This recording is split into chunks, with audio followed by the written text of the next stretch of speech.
देखो यहाँ पर सवाल क्या है, हम सवाल क्या बताए थे, इसको हम दो विधि से बना देंगे। एक शून्यक निकाल कर अभाज्य गुणनखंड विधि से शून्यक निकाल लेंगे और क्या करेंगे, सवाल को हम बना लेंगे। तो शून्य को दो विधि से निकलता है, एक अभाज्य गुणनखंड विधि से, एक डायरेक्ट फार्मूला को यूज करके। समझ में आ रहा है? तो डायरेक्ट फार्मूला को यूज करके क्या करो, बना सकता है। लेकिन यहाँ पर हमको कुछ नहीं है, तो सवाल देख कर शून्यक का मान निकालेंगे।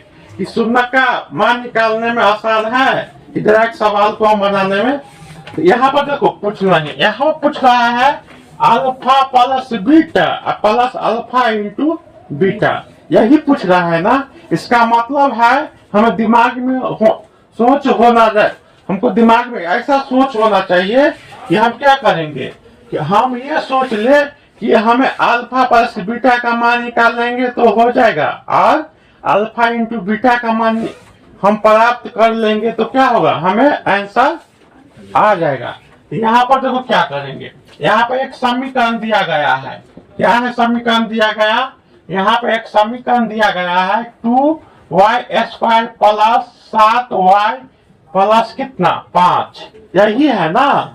तो यहाँ हम अभी शून्य का मान नहीं निकालेंगे, डायरेक्ट हम निकालेंगे अल्फा प्लस बीटा का और अल्फा इंटू बीटा का। तो यहाँ पर ये योगफल का फॉर्मूले होता है ना क्या, alpha plus beta minus B बटा ए। तो यहाँ पर देखो ए का मान कितना होगा 2, और बी का मान कितना होगा, और सी का मान कितना होगा 5। तो यहाँ बी का मान कितना है 7 है ना, ए का मान कितना है 2, माइनस हो जाएगा। हाँ। तो यहाँ पर क्या लग जाएगा माइनस, क्योंकि बी में लगल है माइनस, तो साथ में भी क्या लग जाएगा माइनस, तब क्या हो जाएगा 7/2 माइनस में, है कि नहीं। अब क्या होगा गुणनफल, क्या होगा गुणनफल। तो गुणनफल का फॉर्मूला क्या होता है अल्फा इंटू बीटा सी बटा ए। तो सी का मान कितना है 5, ए का मान कितना है 2। इसका मतलब हुआ कि अल्फा इंटू बीटा का मान हो गया हमें 5/2।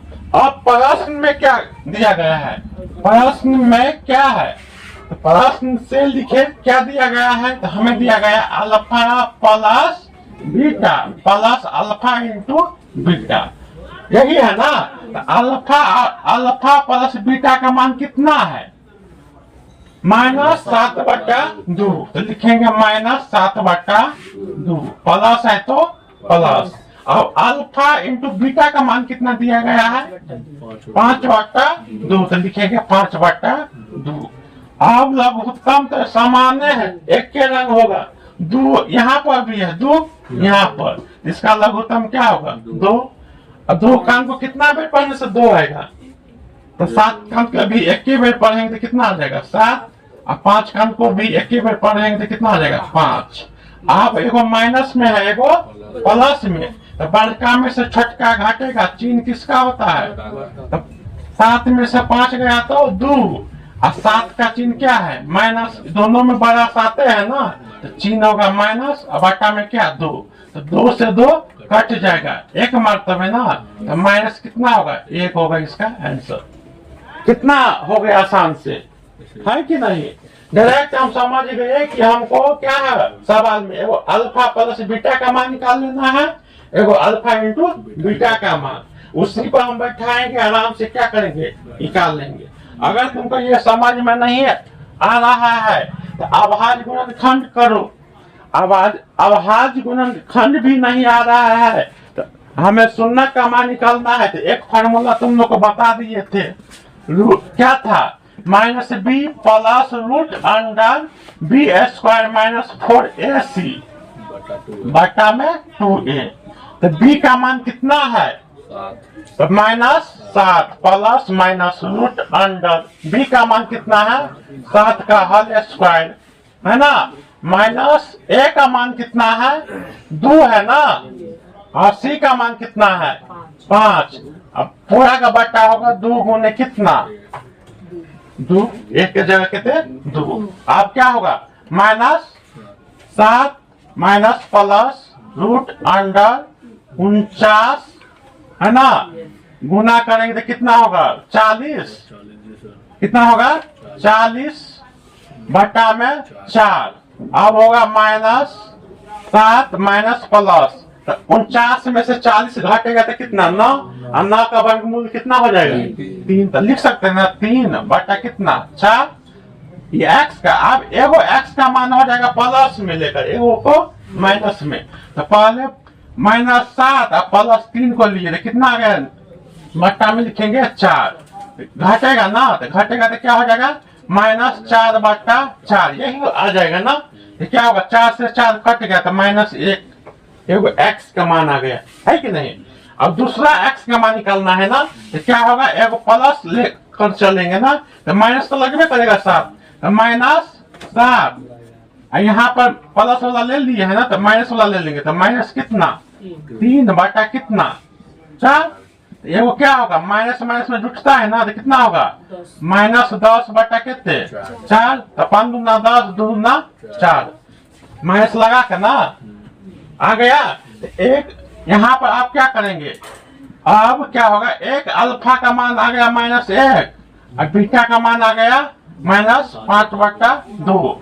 प्रश्न में क्या दिया गया है, alpha plus beta plus alpha into beta, तो अल्फा प्लस बीटा है ना, तो अल्फा का मान कितना है -1 नहीं है, और बीटा का मान कितना है -5 बटा 2 है ना। यहाँ पर क्या है प्लस है ना, प्लस और क्या होगा माइनस क्वेश्चन में कर देते हैं ना, अच्छा रहेगा, -1 गुने माइनस कितना 5 बटा 2, तो माइनस माइनस क्या होगा प्लस हो जाएगा ना, तो क्या होगा -1 बटा 1 माइनस 5 बटा कितना 2, यहाँ पर प्लस है क्या होगा 5 बटा 2 है कि नहीं। अब क्या होगा लघुत्तम होगा ना, तो लघुत्तम कितना हो जाएगा बताओ अब, -2 -5 बट्टा में क्या हो जाएगा 2, आ रहा है समझ में, देखो ना लघुत्तम 2 होगा ना, तो यहाँ पर 1 को कितना बेर पढ़ने से 2 आएगा, तो 2 बेर, तो यहाँ पर -2 हो जाएगा, 1 में गुना हो जाएगा, 2 एकान 2 तो 5 एकान 5, 2 एकान 2 तो 5 एकान 5, तो 5 से 5 घट कर 0 हो जाएगा, कट जाएगा है ना, तो क्या होगा -2 बटा 2 कट गया, तो माइनस कितना 1। देखो इसमें जो सवाल तो बनबे करेगा, लेकिन समय लगा, क्या लग गया, पूछेगा 2 नंबर में, पूछेगा क्या नंबर में, मगर समय लगा 5 नंबरी का, मगर सवाल तो बनबे किया है ना। कोदार लगा खेत तेम दिलिए, लेकिन ट्रैक्टर लगा यहाँ खेत के जोतबे तो देखो कम समय में लगली, तो यहाँ पर सवाल देखेंगे ना, तो सवाल देखे alpha plus beta plus alpha into beta, Delhi पैदल नहीं जाए, कथी से जाए गाड़ी से, तो अहाँ गाड़ी से पहले जाओ, देखियो कि गाड़ी से जाए वाला छे कि नहीं, अगर जाए वाला छे तो गाड़ी से जाओ, नहीं जाए वाला छे तो पैदल जाओ, है ना। चलो।